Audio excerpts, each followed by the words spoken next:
Assalamu alaikum wa rahmatullahi wa barakatuh. Nahmaduhu wa nusalli ala rasulihil kareem fa'a'udhu billahi minash shaitanir rajim. Bismillahir rahmanir rahim. Rabbi shrah li sadri wa yassir li amri wahlul uqdatam min lisani yafqahu qawli. Allahumma faqihna fid din. Today, inshallah, we shall talk about quarrels or fights. In Arabic, it is called al-khasam. It means clash, conflict, feud, dispute, uproar, and tussle, etc. Today's Muslims have fallen prey to legal, social, political, religious feuds. Many issues are due to narrow-mindedness, misunderstandings, irresponsibilities, and negligence. Our intolerance, ego, and moving away from deen has also caused such quarrels. In Surah Al-Baqarah, verse number 204, it is stated, وَيُشْهِدُ اللَّهُ عَلَى مَا فِي قَلْبِهِ وَهُوَ أَلَدُّ الْخِصَامِ, which means, he swears often by Allah to prove his innocence, whereas he is quarrelsome, thus stating that man is very quarrelsome. Also, we see that such quarrels have no reason mostly. Just small matters flare up. The word quarrelsome looks so simple, but it has destroyed families, generations, blood relations, their attitudes and ethics. It causes mental, emotional, physical stress and turbulence. It kills your peace and precious time. It leads to grievances, suspicion, and distrust. The best relationship turns out to be the worst just because of fighting and fighting. Those who were ready to sacrifice their life for each other then become enemies ready to kill each other. Often a small matter flares up into a big fight. A little wisdom and presence of mind can solve the problem. The role or even the nature of a mu'min, a believer, should be such that with soft words and wisdoms make the two aggressive enemies hug each other. Every human being does possess positive as well as negative aspects. Both goodness and evil are present in him. If the goodness is increased, he becomes noble and gets closer to Allah subhanahu wa ta'ala and is counted amongst the righteous people. On the other hand, if the evil aspects tend to increase, he gets closer to shaitan and is counted with Fir'aun, Namrud and the likes. He becomes a robber, a dacoit and quarrelsome, troublesome person. Inshallah, we have to protect ourselves by bonding ourselves with Allah, which means a bondage and connection with Quran and Sunnah, as well as the fear of Allah, taqwa. Only through these and the pondering over the universe, its creator, Khaliq, and getting closer to Allah subhanahu wa ta'ala would strengthen us. Only this would lead us to a victory of goodness over evil. Instead of causing and spreading evil, we should become apostles of peace. Amongst our disputes, the most occurring is amongst the families and couples or in-laws. Let us ponder over the cause and solution to these conflicts amidst us. Most of the quarrels stem up from misunderstandings and suspicions, assumptions. Pathetically enough, a person harms himself most when he falls prey to misunderstandings. When he starts believing whatever he has heard or she has heard, based on that, we should not spread it or take hasty decisions. This way we become an emotional fool, and then we would end up regretting it. Before taking any step further, one has to investigate what he or she has heard or seen. Allah subhanahu wa ta'ala has commanded us in Surah Hujurat, verse number 6. يا أيها الذين آمنوا إن جاءكم فاسق بنبأ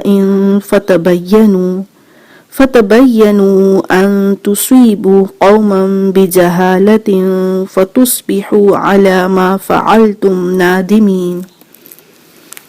And it means when an evil man approaches you with the news, you probe into it, check it out, so that you do not harm any community and then curse or regret yourselves. Thus, inquiring the truth ends a misunderstanding. If we happen to misunderstand a person due to his words, his attitude or behavior, gestures, etc., we have to speak in a soft manner and sort out things with him to get a better understanding, or try to be careful and alert to avoid embarrassments. This is because every individual has his or her own way of expressing their pleasure or pain. We cannot find out the degree or trauma or depression of a person, neither his manner of expressing his joy.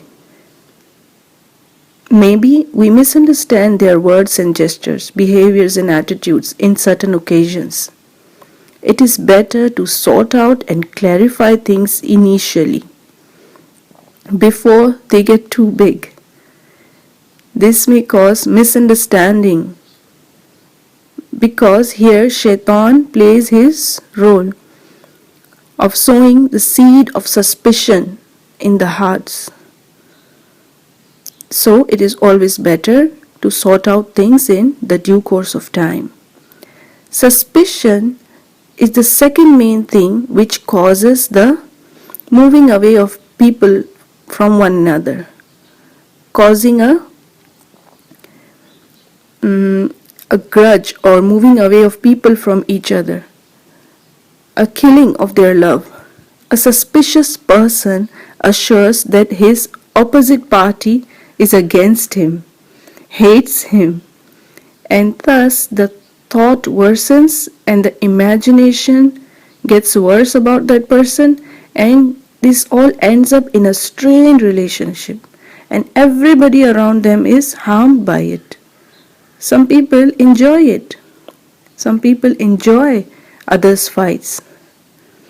Suspiciousness also causes us to assume things about others, that they are bad and they should be exposed in front of others, which results in insult-induced enmity. You want the other person insulted in all ways. In Surah Hujurat, verse number 12, it is said, يا أيها الذين آمنوا اجتنبوا كثيرا من الظن إن بعض الظن إثم. O you believers, stay away from too much suspicion, as too much of it is a sin. Supposition, speculation, disbelief are fair in matters which are legal, as they have to be tried, investigated with sound evidence to reach a rightful and just decision according to the court and law, other than just mere rumors and unnecessary skepticism, assuming things and lending wings to wild imaginations. Also, egoism does its work here. Due to ego and misunderstandings, unfair and dangerous decisions are taken. The above quoted Quranic verse condemns such misunderstandings due to baseless suspicion and calls it a sin and condemns it, commands us to ward off from such a suspicion and distrust.